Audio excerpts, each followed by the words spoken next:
যে নামাজ পড়ে না তার মৃত্যুটা বড় কঠিন হবে, খুব কষ্টের হবে। এই আয়াতে স্পষ্ট মৃত্যু বড় কঠিন হবে তার। এরপর আল্লাহ বলেন ওয়ালাকিন কাযযাবা ওয়া তাওয়াল্লা, বরং সে কি করেছে? আমি আল্লাহকে মিথ্যা মনে করেছে, আমি আল্লাহর হুকুম থেকে মুখ ফিরায় নিয়েছি, মুখ ফিরায় নিয়েছি। আল্লাহ তাআলা বলেন সুম্মা যাহাবা ইলা আহলিহি ইয়াতামাত্তা, আমার নাফরমানি করে নিজ পরিবার পরিজন বন্ধু স্বজনের সাথে অহংকারের সাথে হাঁটা চলা করছে। মানে একে তো নাফরমানি করছে, আবার বউ বাচ্চা নিয়ে এমন ভাবসাব চলাফেরা, অপরাধী অথচ কোনো অনুশোচনা লজ্জিত কোনো ভাব নেই। এমনি তো সুদখোর, কিন্তু এটা তো অপরাধ, খবরও নাই। এর চেহারা শুধু দেখলে বুঝাও যায়। এমনি তো হারামখোর, কিন্তু চেহারা শুধু দেখলে বুঝাও যায় না। ভাবসাব এমন ফুর্তিতে আছে, বউ বাচ্চা নিয়ে খাইতে আছে, ঘুমাইতে আছে, মজা করতে আছে, টেলিভিশন দেখতে আছে, চা খাইতে আছে, বন খাইতে আছে, বিড়ি খাইতে আছে, সিগারেট খাইতে আছে, বেড়াইতে আছে পার্কে, বউয়ে পার্কে ঘুরে, ছেলে মোবাইল টিপে, মেয়ে আরেক ছেলের লগে কথা বলে, তাই নিয়ে নিজেও ঘুরে গাড়ে, বাহ রঙের গুড্ডি উড়াইতে আছে। মানে বাহ বাহ, অসাধারণ অসাধারণ। আল্লাহ তাআলা বলেন বান্দা আউলা লাকা ফাআউলা সুম্মা আউলা লাকা ফাআউলা, চারবার বলছে শেষ কথা। আল্লাহ বলছে তোমার জন্য দুর্ভোগ, অতঃপর আবার বলছি তোমার জন্য দুর্ভোগ, আবার বলছি তোমার জন্য দুর্ভোগ, আবার বলছি তোমার জন্য দুর্ভোগ। চার, আউলা লাকা ফাআউলা সুম্মা আউলা লাকা ফাআউলা, বাবার হলো চার। কেন চারবার বলছে? একবার তোমার লাঞ্ছনা হবে মৃত্যুর সময়, রূহ কবজের সময়। দুই, তোমার লাঞ্ছনা হবে, তোমার উপরে কষ্ট লাঞ্ছনা দেওয়া হবে কবরে। তিন, হাসরের মাঠে। চার, জাহান্নাম।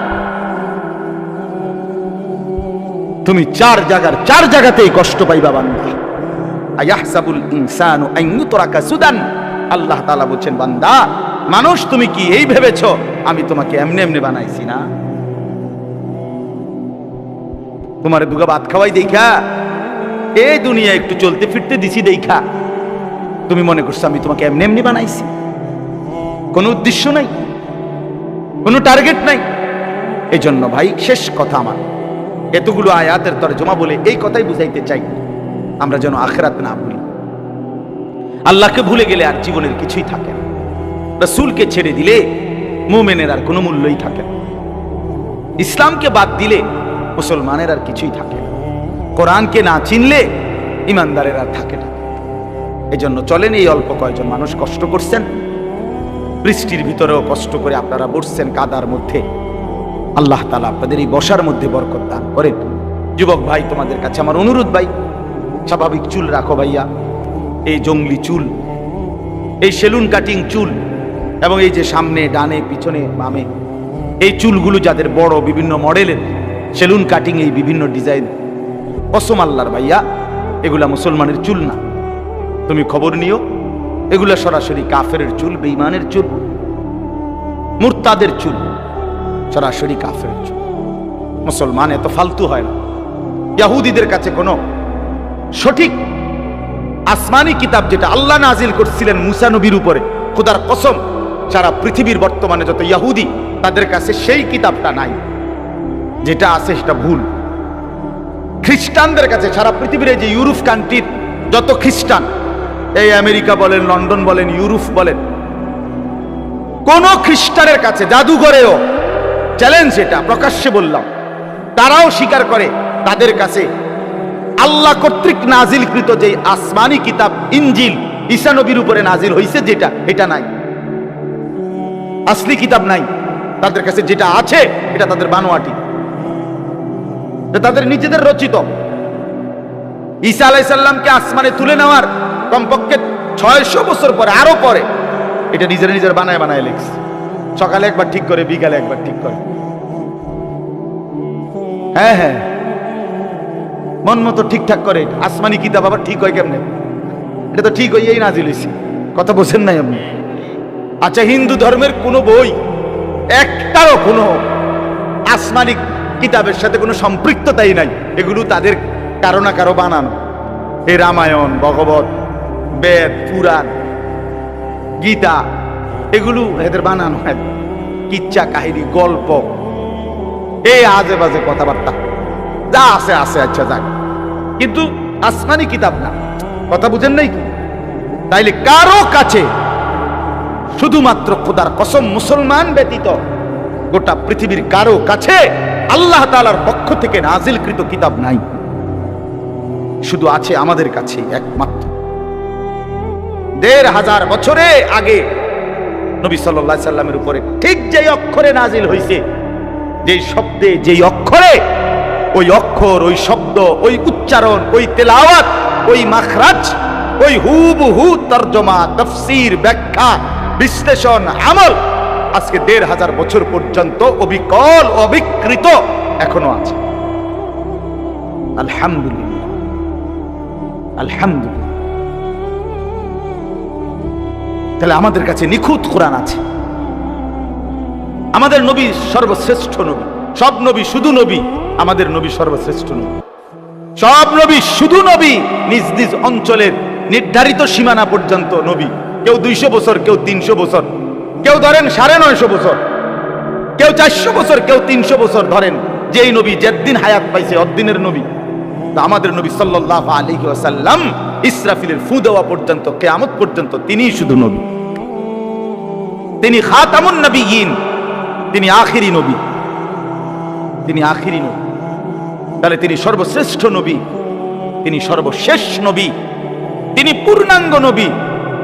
আমার ভাই, আমার বন্ধু, ১৪৫০ বছরের ভিতরে এই পর্যন্ত আমাদের নবীকে নিয়ে, নবীর জীবন নিয়ে, নবীর প্রতি ঘন্টা মিনিট সেকেন্ড নিয়ে আপনজন, দুশ্মন, বন্ধু, শত্রু, পক্ষের বিপক্ষের সবাই পরীক্ষা নিরীক্ষা করছে, গবেষণা করছে, পর্যালোচনা করছে নবীজির জীবন নিয়ে। বন্ধুদের কাছেও তিনি শ্রেষ্ঠ, দুশ্মনের কাছেও তিনি শ্রেষ্ঠ। রাসূলুল্লাহ সাল্লাল্লাহু আলাইহি সাল্লামের সাজ গোজ, চলা ফেরা, উঠা বসা, চাল চলন, কথাবার্তা, লেনদেন, আয় রোজগার, ঘর সংসার, রাষ্ট্র, দেশ, জাতি, রাজনীতি, রাষ্ট্র পরিচালনা, সকল বিষয়ে সমস্ত ইমানদারদের কাছেও তিনি সর্বশ্রেষ্ঠ, সমস্ত বেঈমানদের কাছেও তিনি শ্রেষ্ঠ।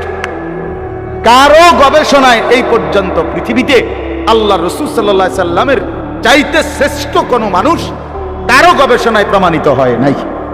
তিনি শ্রেষ্ঠ।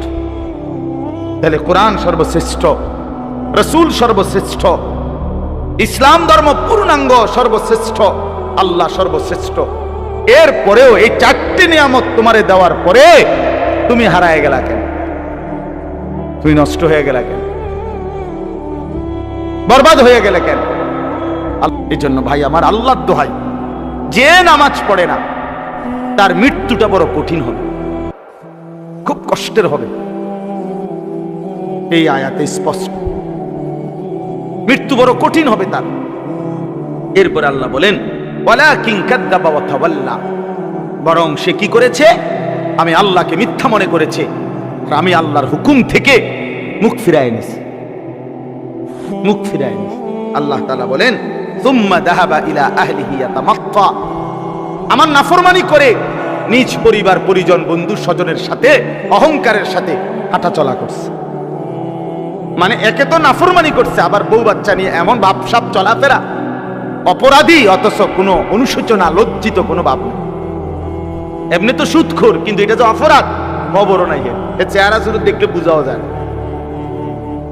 এমনি তো হারামখোর, কিন্তু চেহারা শুরু দেখলে বোঝাও যায় না। ভাবসাব এমন ফুর্তিতে আছে, বউ বাচ্চা নিয়ে খাইতে আছে, ঘুমাইতে আছে, মজা করতে আছে, টেলিভিশন দেখতে আছে, চা খাইতে আছে, বহন খাইতে আছে, বিড়ি খাইতে আছে, সিগারেট খাইতে আছে, বেড়াইতে আছে পার্কে, বউয়ে পার্কে ঘুরে, ছেলে মোবাইল টিপে, মেয়ে আরেক ছেলের লগে কথা বলে, তাই নিয়ে নিজেও ঘুরে গাড়ে, বাহ রঙের গুড্ডি উড়াইতে আছে। মানে বাহ বাহ, অসাধারণ, অসাধারণ। আল্লাহ তাআলা বলেন, বান্দা আউলা লাকা ফাআউলা সুম্মা আউলা লাকা ফাআউলা, চারবার বলছে এই শেষ কথা। আল্লাহ বলছে তোমার জন্য দুর্ভোগ, অতঃপর আবার বলছি তোমার জন্য দুর্ভোগ, আবার বলছি তোমার জন্য দুর্ভোগ, আবার বলছি তোমার জন্য দুর্ভোগ। চার, আউলা লাকা ফাআউলা সুম্মা আউলা লাকা ফাআউলা। বাবার হলো চার। কেন চারবার বলছে? একবার তোমার লাঞ্ছনা হবে মৃত্যুর সময়, রূহ কবজের সময়। 2 তোমার লাঞ্ছনা হবে, তোমার উপরে কষ্ট লাঞ্ছনা দেওয়া হবে কবরে। 3 হাসরের মাঠে। 4 জাহান্নাম।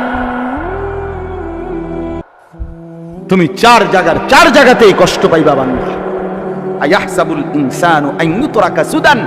আল্লাহ তাআলা বলেন, বান্দা মানুষ তুমি কি এই ভেবেছো আমি তোমাকে এমনি এমনি বানাইছি? না, তোমার দুগা ভাত খাওয়াই দেখা, এই দুনিয়া একটু চলতে ফিরতে দিছি দেখা তুমি মনে করছো আমি তোমাকে এমনি এমনি বানাইছি?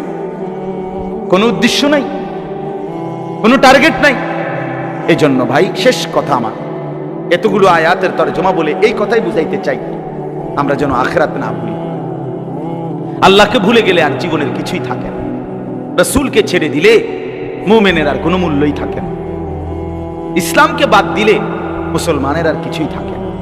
কোরআনকে না চিনলে ইমানদারের আর থাকে না। এই জন্য চলেন, এই অল্প কয়েকজন মানুষ কষ্ট করছেন, বৃষ্টির ভিতরেও কষ্ট করে আপনারা বসছেন কাদার মধ্যে। আল্লাহ তাআলা আপনাদের এই বসার মধ্যে বরকত দান করেন। যুবক ভাই, তোমাদের কাছে আমার অনুরোধ ভাই, স্বাভাবিক চুল রাখো ভাইয়া।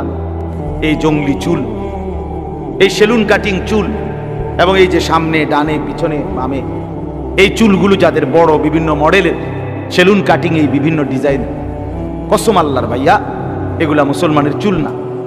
তুমি খবর নিও, এগুলা সরাসরি কাফেরের চুল, বেঈমানের চুল, মুরতাদের চুল, সরাসরি কাফেরের চুল। মুসলমান এত ফালতু হয় না, মুসলমানের যুব সমাজ এত বাজে হয় না। দয়া করে সবাই নামাজ পড়ার চেষ্টা করি। আল্লাহ তাআলা আমাদেরকে তৌফিক দান করে।